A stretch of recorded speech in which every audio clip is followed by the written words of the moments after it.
Hola mi amigo querido, empezaremos el comentario de esta semana hablando de la profecía de los corazones reconciliados. ¿Qué significa esto? ¿A qué profecía nos estamos refiriendo? Pues leamos Malaquías 4, 5 y 6. Dice así: He aquí yo os envío el profeta Elías antes que venga el día de Jehová, grande y terrible. Él hará volver el corazón de los padres hacia los hijos y el corazón de los hijos hacia los padres, no sea que yo venga y hiera la tierra con maldición. Para entender el texto y entender también de qué profecía estamos hablando, necesitamos saber primero que Malaquías es el último libro del Antiguo Testamento. Malaquías fue el último de los profetas y la última voz de advertencia de Dios antes de la primera venida de Jesucristo, el Mesías. Después de hablar a través de Malaquías, Dios guardaría silencio por 400 años. Solamente después de 4 siglos, 400 años de silencio, encontramos el libro de Mateo, y ambos están entrelazados de una forma asombrosa. Malaquías termina hablando de un mensajero que prepararía el camino para el Mesías. Y Mateo empieza hablando de ese mensajero que ya llegó. Sabes, el libro de Malaquías fue escrito para el pueblo de Israel en los tiempos de Nehemías. Los israelitas ya habían regresado del cautiverio babilónico y Dios levantó a Malaquías para dar su último mensaje de advertencia antes de la llegada del Mesías. Nosotros también vivimos en los días previos a la llegada del Mesías.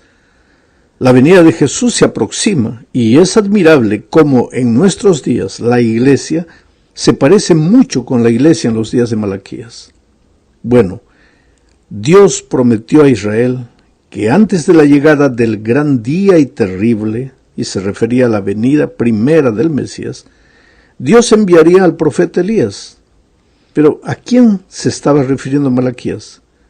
¿Significaba acaso que Elías volvería de los cielos antes del día grande y terrible, antes de la llegada del Mesías? Los israelitas realmente creían que Elías vendría. Ellos esperaban que Elías regresaría para anunciar la llegada del Mesías. Pero Malaquías no se refería a eso. Malaquías estaba hablando de un mensajero que llegaría antes de la venida de Cristo, de la primera venida, pero con el mismo espíritu y con el mismo poder de Elías. ¿Y sabes quién fue ese mensajero? Juan. Juan fue el cumplimiento de la profecía de Malaquías. Estoy hablando de Juan el Bautista. Él llegó antes de Jesús llamando al pueblo al arrepentimiento, a fin de que se preparase el pueblo para recibir a Jesús en su primera venida. Pensemos un poco en la situación de Israel en aquellos días. Todos esperaban al Mesías. Estaban cansados de la opresión. Habían retornado del exilio, vivían controlados por un poder extranjero, pero esperaban el día del Mesías. Con toda seguridad ellos cantaban himnos anunciando la venida del Mesías. Y lloraban, ayunaban, clamaban a Dios por el cumplimiento de la promesa.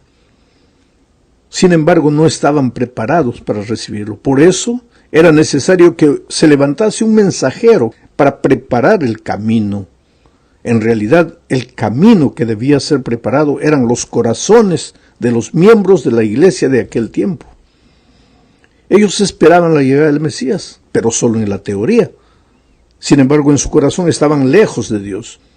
Habían caído en un formalismo religioso que era solo ir a la iglesia y cumplir con el ritual y nada más. Ahora, en ese contexto, Juan el Bautista llega predicando el arrepentimiento. Solo que ese arrepentimiento no es solo para los pecadores paganos que ignoraban las enseñanzas del Torá. Claro que también era para ellos. Sin embargo, era principalmente para los miembros de la iglesia. Aquellos que se reunían todos los sábados en las sinagogas para alabar a Dios. Sabes, es muy triste que el trabajo de Juan no hubiera tenido resultado, porque finalmente el Mesías a los suyos vino y los suyos no lo recibieron. El pueblo de Israel perdió su gran oportunidad. Ellos, aunque esperaban la venida del Mesías, la primera venida, ellos no estaban preparados para recibirlo. Anhelaban la venida, pero no estaban preparados. ¡Qué ironía! Lo esperaban tanto y de nada les sirvió. La teoría de su esperanza era muy bonita, sin embargo, no pasaba de la teoría. Solo, mi amigo querido, ese tiempo ya pasó. Ya no necesitamos hablar del pueblo judío de aquellos días. Hoy ya no vivimos en los días de Juan el Bautista. Jesús ya vino, ya murió en la cruz, ya subió a los cielos y hoy intercede por nosotros. Hoy ya no esperamos la llegada del Mesías en su primera venida. Hoy nos estamos acercando a una velocidad extraordinaria de la segunda venida del mismo Mesías que Israel rechazó. Cristo viene otra vez. No viene más para pagar el precio por nuestros pecados en la cruz del Calvario. Regresa para colocar un punto final a la historia del pecado y llevarnos con él a las mansiones de su Padre. Pero la pregunta que debemos responder es la siguiente: ¿estamos nosotros preparados hoy? Tal vez sí, tal vez no. Por eso, el último mensaje divino es: teman a Dios y denle gloria. Si tú pudieses percibir, ¿sabes? El humanismo está arraigado en las propias células de la iglesia moderna de nuestros días. Hoy llamamos de adoración a Dios a la adoración de nuestros gustos y de nuestras emociones. Las expresiones que más se oyen hoy dentro de la iglesia son: yo creo, me parece, yo pienso, esto me gustó, yo amo esto, yo prefiero. Pero ahora viene el ángel y dice: temed a Dios y dadle gloria. Quiere decir, la humanidad le ha robado la gloria a Dios. La iglesia no está libre de culpa. Dios ha dejado de ser el Dios soberano y todopoderoso para muchos. Se ha transformado solamente en una simple energía, un adhesivo, un nombre a ser cantado y nada más. A veces yo tengo la tendencia a vivir durante la semana como si Dios no existiera. Sin embargo, el sábado levanto las manos en alto, emocionado, y canto mientras las lágrimas ruedan por la fase. Hago de mis emociones el centro de mi adoración. Pero el texto de hoy habla de volver a Dios y volver el corazón de los padres hacia los hijos y de los hijos hacia los padres. ¿Por qué? ¿Qué significa esto? Que aunque aparentemente todo está bien, las cosas en realidad no andan bien, y la raíz de todo está en el hogar, en la casa, en la familia. Si deseamos un reavivamiento hoy para esperar la segunda venida de Cristo, ese reavivamiento debe empezar en el hogar, entre esposos y esposas, entre padres e hijos. Antes de la primera venida de Cristo, Dios levantó a Juan el Bautista con el mismo espíritu y el poder de Elías. Y antes de la segunda venida, Dios levanta al remanente con el mismo mensaje de Elías y con el mismo espíritu de Elías. Esto nos lleva al segundo punto de la lección. Hablemos un poco de los tiempos de Elías. Mira, la introducción del culto a Baal en Israel por parte de Jezabel, la esposa Sidonia del rey Acab, aceleró la caída moral de la nación. Las enseñanzas de Dios que enaltecían el matrimonio, hablaban bien de la familia, de la sexualidad sana, esos temas se vieron ensombrecidos por prácticas como el incesto, la prostitución y perversiones sexuales. Ahora, es en ese escenario de conflictos en torno de la familia que aparece Elías, y entre los muchos incidentes de su vida se encuentra el milagro de la resurrección del hijo de la viuda de Sarepta.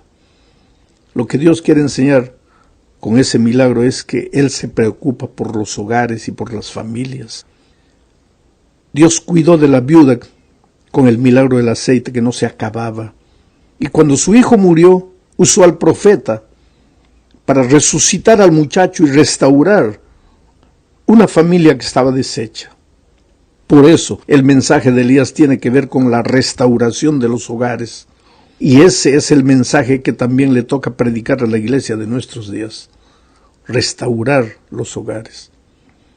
Mi dolor es que a veces nosotros estamos tan preocupados en defender la doctrina, en probar las creencias fundamentales de la iglesia. Decimos, vamos a predicar el mensaje del tercer ángel y comenzamos a atacar a esta iglesia, a la otra iglesia.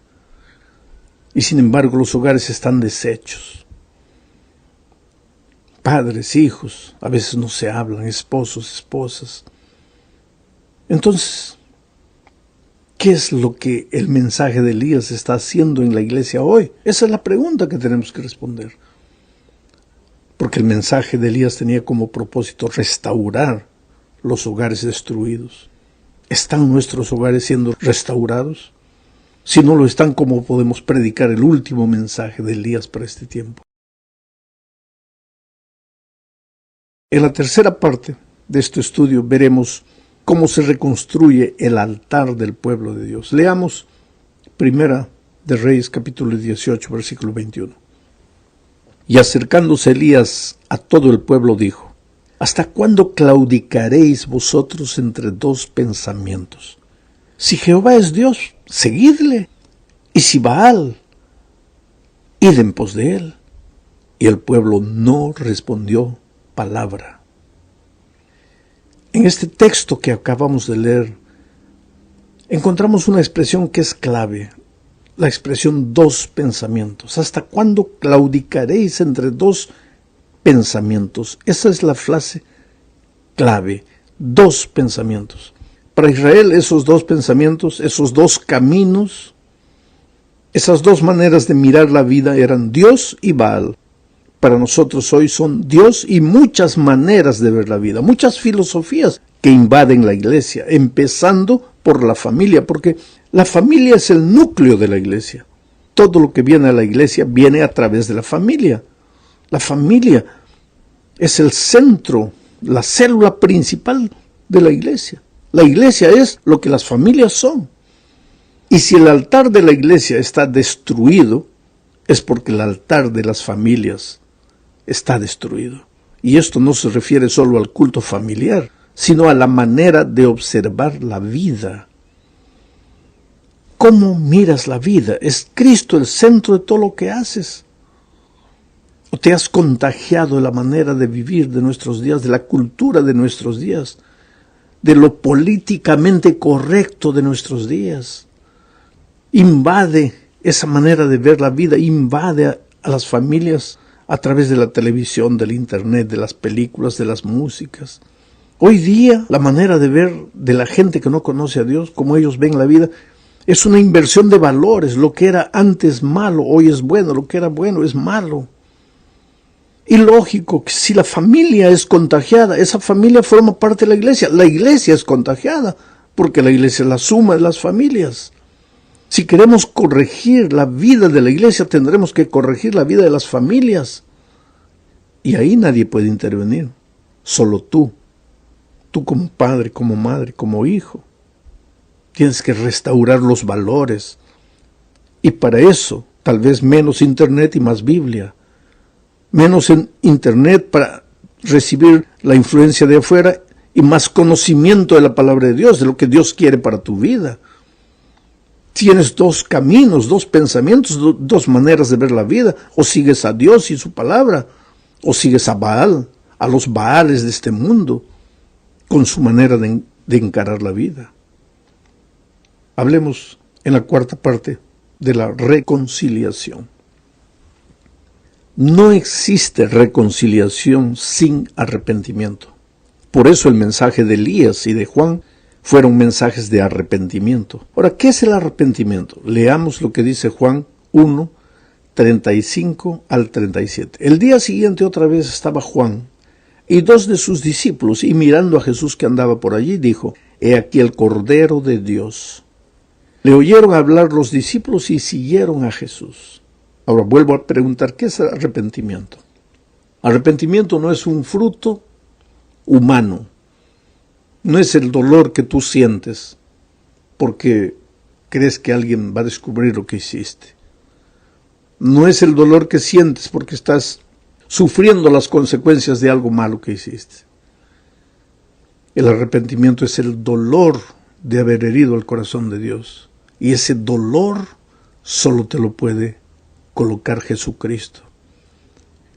Por eso, Juan, para predicarle el arrepentimiento a sus 2 discípulos, dijo: he aquí el Cordero de Dios. Levantó al Cordero porque solo Cristo es capaz de entrar a la intimidad del alma humana y sacudirla y decirle al hombre: estás equivocado, la manera como estás viviendo no está correcta. Entonces, dice el texto, los discípulos le oyeron hablar a Juan y siguieron a Jesús. Ese es el resultado de levantar a Jesucristo. No hay manera de llevar a la iglesia al arrepentimiento hoy sin levantar a Jesucristo. Y solo cuando el ser humano se dé cuenta que la manera como está mirando la vida, como está caminando, aún dentro de la iglesia, pero está caminando influenciado por el mundo, por los baales de nuestros días, cuando la gente entienda eso, sienta dolor por eso, estaremos en condiciones de dar el primer paso en dirección a corregir nuestra manera errada de vivir. Llegamos al fin de este estudio hablando de la reconciliación en los últimos días.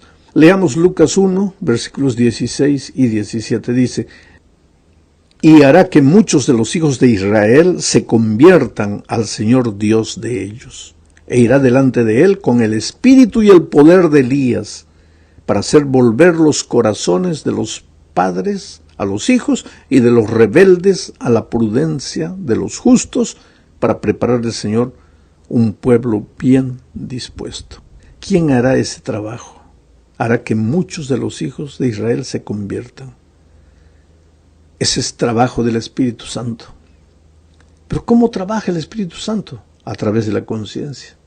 Pero no a través de una conciencia oscurecida por la influencia del mundo, sino a través de una conciencia santificada por la comunión diaria con el Señor Jesucristo. Todo termina y todo empieza, o todo empieza y todo termina en la comunión con Cristo. Somos cristianos porque vivimos en comunión con Cristo. Solo que ese vivir con Cristo no es teoría, es vida práctica. Orar constantemente, estudiar la Biblia todos los días y traer una persona para Cristo. Cuando tú haces eso, estás en comunión con Cristo. Y entonces, cuando estás en comunión con Cristo, pues el Espíritu de Dios trabajará en tu corazón y ahí tus ojos se abrirán y entonces se arreglará la familia y se arreglará la iglesia. Que Dios te bendiga, querido. Que nuestra oración diaria sea: Señor, ven ahora a mi corazón antes de que Cristo venga por segunda vez. Ven en la persona de tu Espíritu a mi vida. Abre mis ojos, muéstrame el camino, qué es lo que debo dejar, qué es lo que debo hacer, por dónde debo caminar. Ese trabajo solo lo puede hacer el Espíritu de Dios en ti. Y todo comienza por la reconciliación. Reconcíliate con Dios para reconciliarte con tu esposa, con tu esposo, con tu padre, con tu hijo, con tu hermano, con tu primo. Para reconciliarte con el hermano de la iglesia, para que el Espíritu viva sus obras grandiosas en la vida del pueblo que espera la segunda venida de Cristo. Que Dios te bendiga ricamente.